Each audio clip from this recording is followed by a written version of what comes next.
Boa noite, meus irmãos, graça e paz. Hoje nós vamos falar sobre o amor de Jesus. A meu ver, o tema dos temas, o assunto dos assuntos, porque não há nada mais prazeroso do que bem dizer, ou seja, falar bem desse amor. Portanto, abra sua Bíblia na carta de Paulo aos Efésios, capítulo 3. Nós vamos ler do versículo 17 ao versículo de número 20.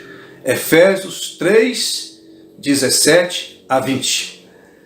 Assim diz a palavra do Senhor.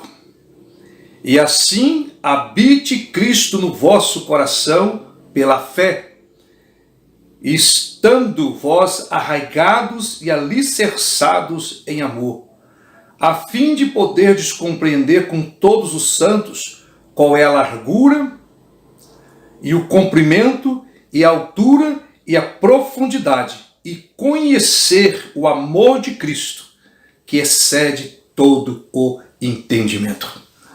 Na visão paulina, Paulo, escrevendo aos cristãos de Éfeso, ele faz questão de afirmar que o amor de Cristo excede todo o entendimento. Ou seja, ele extrapola toda a lógica humana. E um fato curioso é que, referindo-se a este amor, Agostinho de Hipona, que é também conhecido como Santo Agostinho, ele disse: é tão absurdo, por isso creio. E é verdade, meus irmãos. Os poetas amam declamar este amor, os músicos amam cantá-lo, os filósofos amam debater sobre ele, os teólogos amam explicar esse amor, ou pelo menos tentar explicá-lo. Na verdade, todos nós somos gratos a Deus por este amor. Um amor que tem uma largura sem limite, uma profundidade sem fundo, um comprimento sem fim e uma altura sem culminância, ou seja, sem topo. Este é o amor de Jesus. E a pergunta é: o que podemos fazer diante desse amor? Devemos nos alegrar nele, devemos cantá-lo e anunciá-lo com paixão ao mundo, que nunca esteve tão carente, tão necessitado de algo assim. Por isso eu quero refletir um pouco mais sobre este amor. Algumas curiosidades. Primeira delas: pastor, quando começou este amor?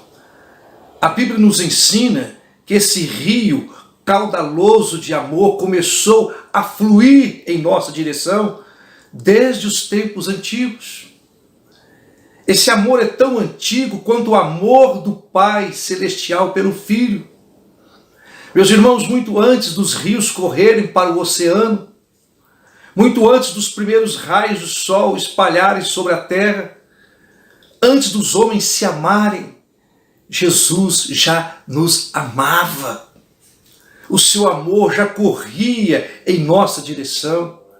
Está na Bíblia? Sim, é claro. Se não estivesse, eu não estaria aqui falando. Jeremias capítulo 31, versículo 3, fala a respeito disso. Ouça as palavras do Senhor Jesus. Com amor eterno eu te amei, e com benignidade te atraí. Tudo na vida tem um começo, não é verdade? Pois bem, esse divino amor, ele começou na eternidade. Segunda questão: quem amou primeiramente quem nessa história, pastor?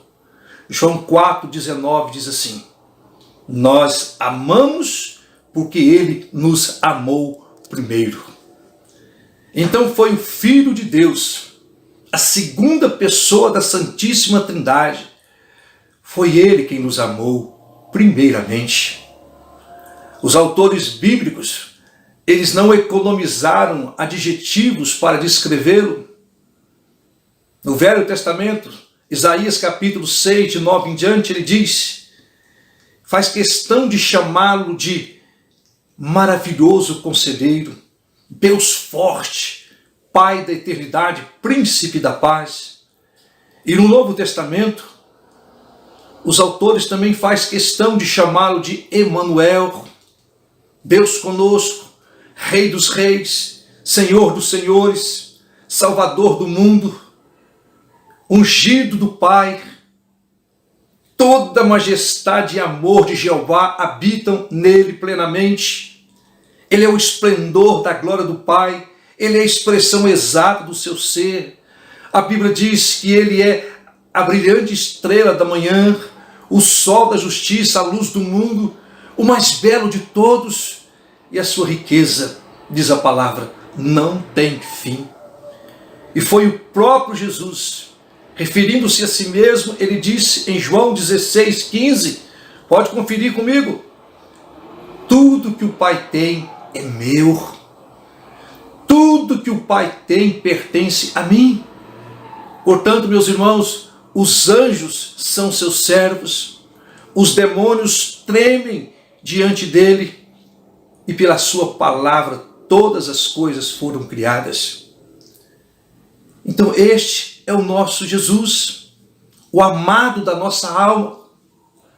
Toda iniciativa então partiu dele em direção ao pecador. Te amei e com benignidade eu te atraí. Não há nenhum mérito humano aqui. Tudo partiu de Jesus em direção a nós. Eu gosto muito de pensar que já é muito ser amado por alguém superior a nós, não é verdade?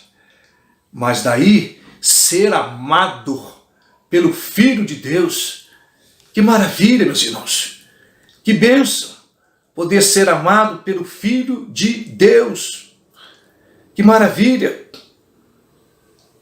Então, meus queridos, nós temos todo motivo do mundo para nos alegrarmos nesse Cristo maravilhoso, porque Ele nos amou primeiro. Então foi nessa linha de raciocínio que Paulo afirmou, o amor de Jesus por mim excede o meu entendimento. Eu que noutro tempo era um blasfemo, insolente, perseguidor, mas eu obtive misericórdia, porque eu fui atraído nele e por ele. Esse amor mudou a minha vida. Na estrada de Damasco, quando eu estava prestes a atravessar os portões da cidade e arrebentar com a igreja do Senhor, esse amor transformou a minha vida. Esse amor excede o meu entendimento. Terceira questão. A quem o Filho de Deus ama? A quem esse amor foi dirigido?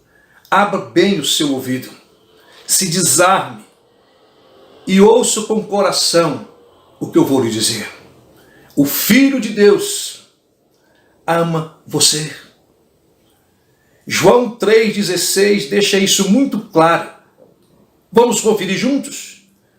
Porque Deus amou ao mundo de tal maneira que deu seu Filho unigênito, Filho único, para que todo aquele que nele crê não morra, não pereça, mas tenha a vida eterna. Este mesmo apóstolo afirmou na primeira carta a Timóteo, capítulo 1, versículo 15, que este amor veio ao mundo salvar o pecador, do qual ele, Paulo, se sentia o pior de todos. Ele diz, eu sou o pior de todos. Pense comigo, meus irmãos. Se Jesus amasse alguém tão glorioso como ele o é, nós ficaríamos admirados? É claro que não. E se ele amasse apenas os santos anjos que não caíram e que refletem dia e noite a sua imagem pura e brilhante, será que nós também ficaríamos admirados? É claro que não. Estaria amando anjos. E se ele amasse o mais gentil, o mais amável, o mais bonito, o mais formoso e o mais humilde entre todos os seres humanos. Mesmo assim, irmãos, nós não ficaríamos admirados. Ah, meus irmãos, mas não foi assim que aconteceu. Ele amou pecadores, ele amou os mais vis, os mais podres, os mais indignos, os mais culpados. Ele amou o lixão, a escória do mundo. Ele amou a mim, ele amou a você, ele nos amou. Manassés, um dos personagens do Velho Testamento, ele assassinou os seus próprios filhos. E esse amor o encontrou. E ele o amou. Zaqueu era ladrão e explorador.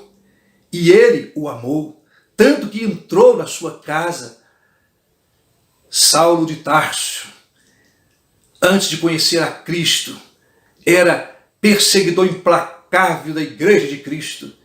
E ele o amou. A samaritana era uma mulher prostituta. E ele a amou.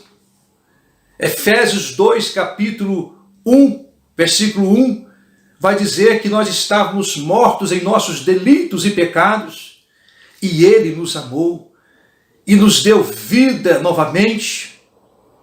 Éramos todos por natureza merecedores do inferno, e ele nos amou, estendeu a sua mão para nós. Já estávamos sob a ira de Deus, e ele veio ao nosso encontro e disse: essa cruz não é sua.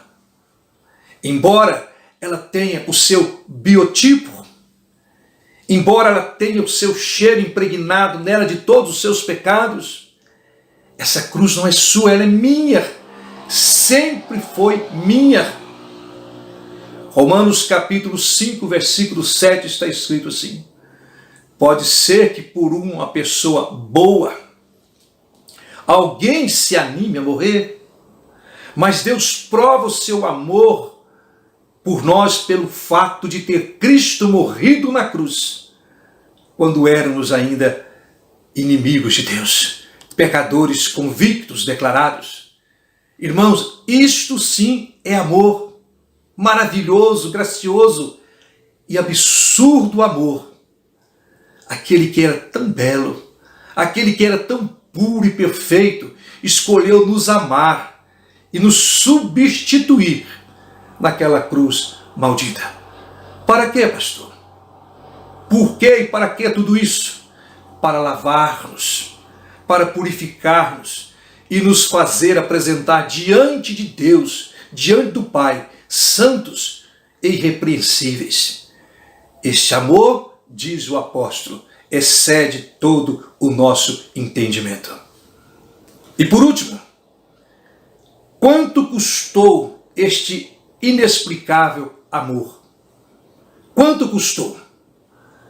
Por alguns amores, muitos fazem grandes sacrifícios. Não é verdade? Por exemplo, nós temos um caso clássico aqui na palavra de Deus. Por amor a Raquel, Jacó trabalhou 14 anos ao todo para o seu sogro, Labão. Por este amor a Raquel, ele suportou o calor do deserto e também o frio do inverno. Agora preste muita atenção. Quanto custou este amor a Jesus? Por amor a nós, Jesus suportou o terrível calor, não foi do deserto, foi da ira do Pai e as rajadas de ódio do inferno. Por amor a nós, Jesus suportou o cálice do abandono do Pai sem qualquer mistura que o abrandasse.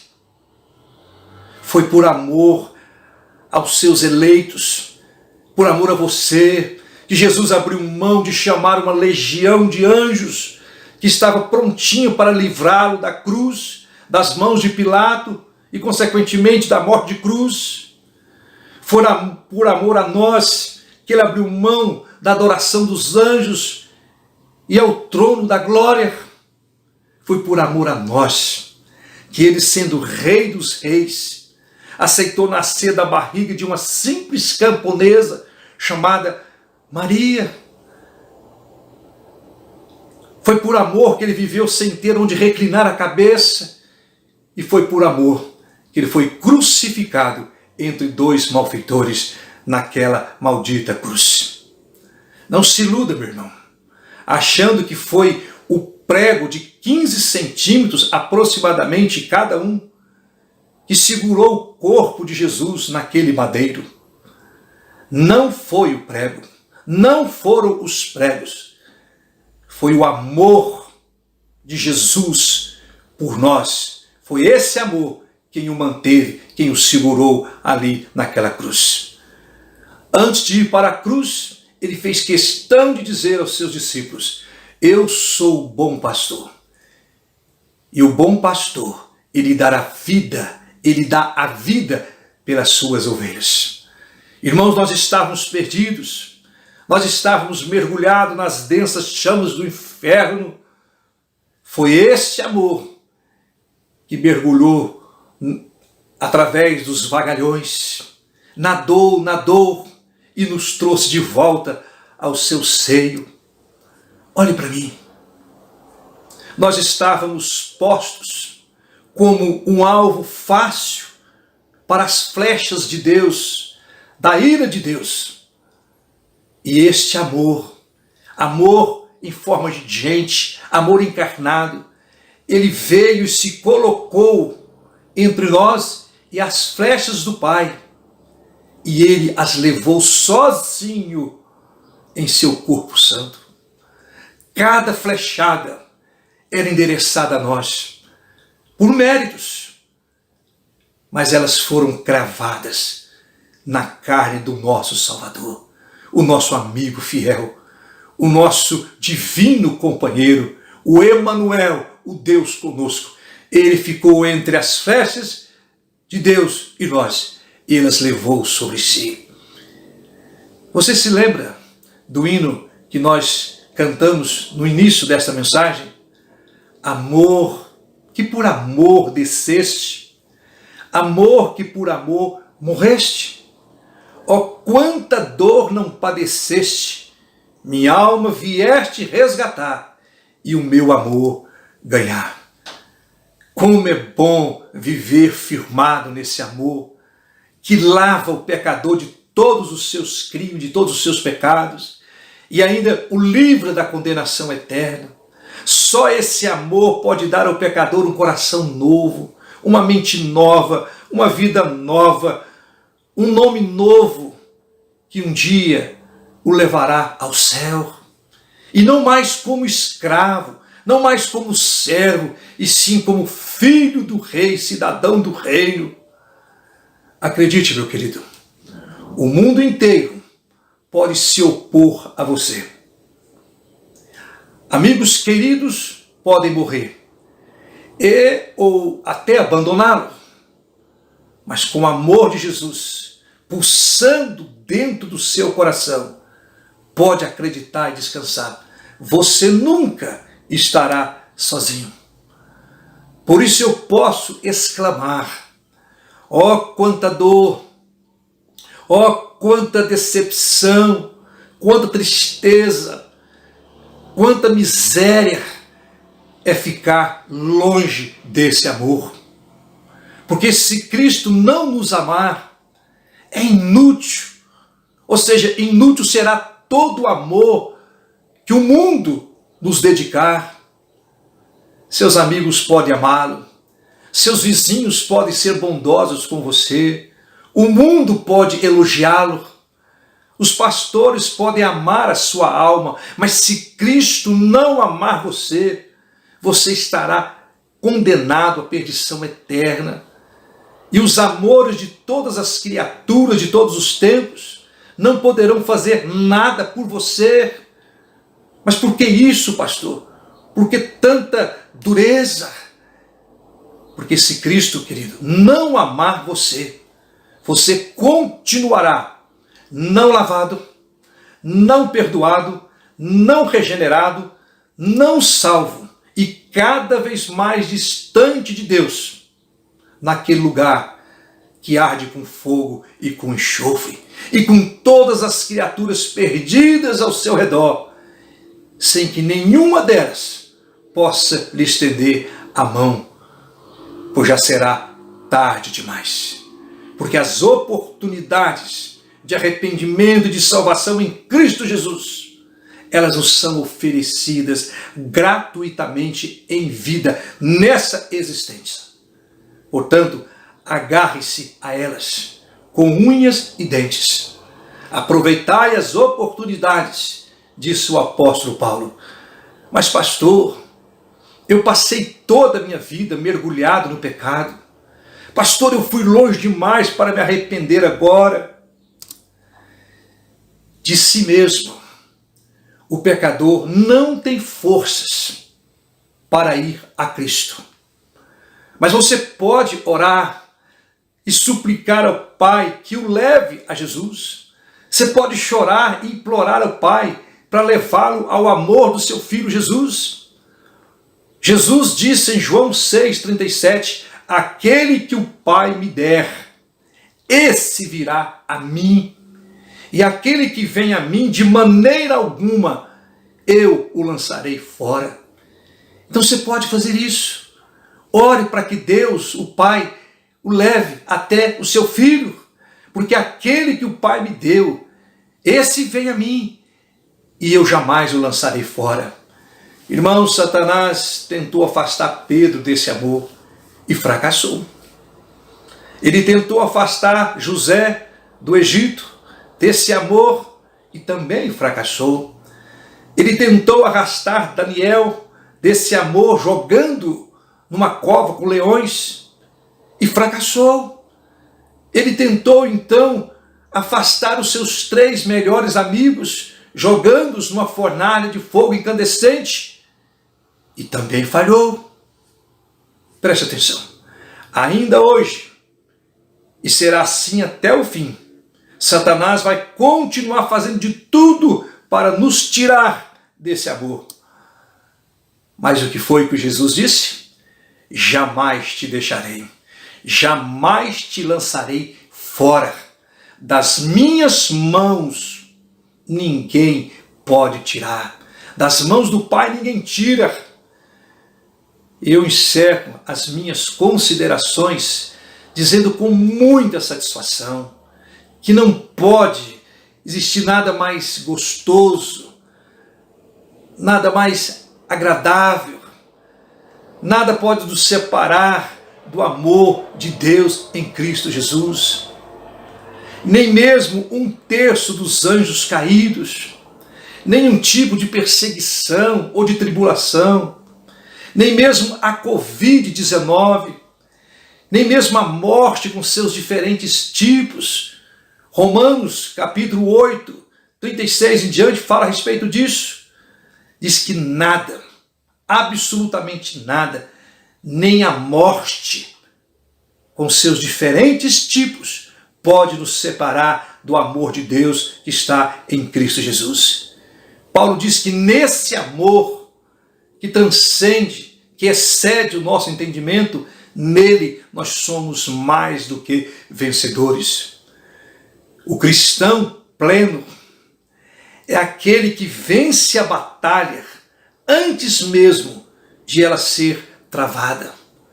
Nem começou a batalha e ele já é um vencedor.